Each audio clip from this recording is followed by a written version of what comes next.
প্রত্যেকটি গণহত্যার বিচার হতে হবে।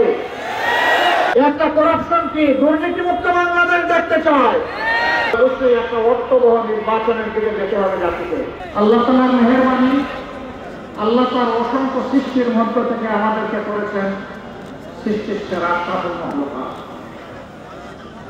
যুগ যুগ ধরে দল ধর্ম নির্বিশেষে আমরা প্রিয় দেশে বসবাস করে আসছি। বন্ধুদের মাঝে জয়পুর হাটেরও এখন বলছিলেন যাকে খুন করা হয়েছে, অসংখ্য মা বোনের ইজ্জত লুণ্ঠন করা হয়েছে, দফায় দফায় মামলা দিয়ে রিমান্ডে নিয়ে কষ্ট দেওয়া হয়েছে, তরতাজা যুবকদেরকে ধরে নিয়ে থানার ফ্লোরে চিৎ করে শুয়ে দুর্নাম করে দেওয়া হয়েছে। একটা দুইটা নয়, এরকম শত শত ঘটনা।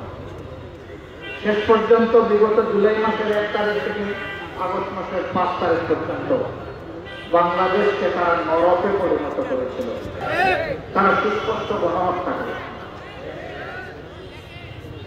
গণহত্যার বিচার আমরা চাই, প্রত্যেকটি গণহত্যার বিচার হতে হবে। আমরা সরকারকে বলি অগ্রাধিকারের ভিত্তিতে গণহত্যাকারীদের বিচার করুন। শহীদদের আত্মা শান্তি পাবে, আহতরা একটু শান্তি খুঁজে পাবে,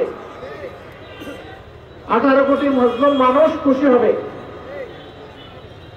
তবে হ্যাঁ, সমাজে আরো অনেকগুলা গুরুত্বপূর্ণ কাজ আছে, সেটাও করতে হবে।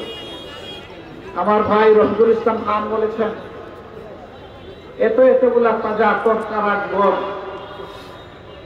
1,500 থেকে 2,000 তারা খুন করলেন 1 মাসের ভিতরে।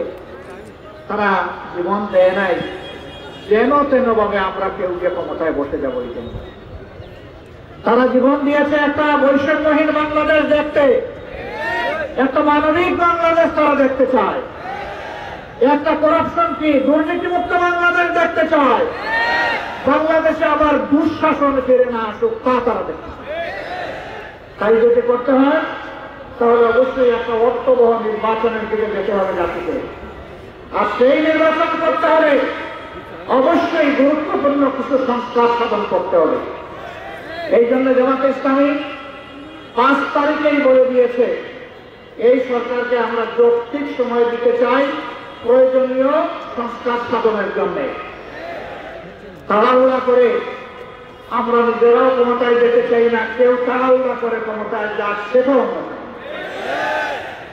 আমরা চাই একটা সুস্থ নির্বাচনের মধ্য দিয়ে আল্লাহ তাআলা যাদেরকে সুযোগ দেবেন, জনগণ যাদেরকে ভালোবাসবে এবং সমর্থন দিবে, তারা যেন বাংলাদেশের পরিচালনার দায়িত্ব পায়। তবে অতীতে আমরা যা দেখেছি, সব মুখ দিয়ে বের হয়ে গেল, হচ্ছে না? অতীতে সব মুখ দিয়ে বের হয়ে গেল, হচ্ছে না?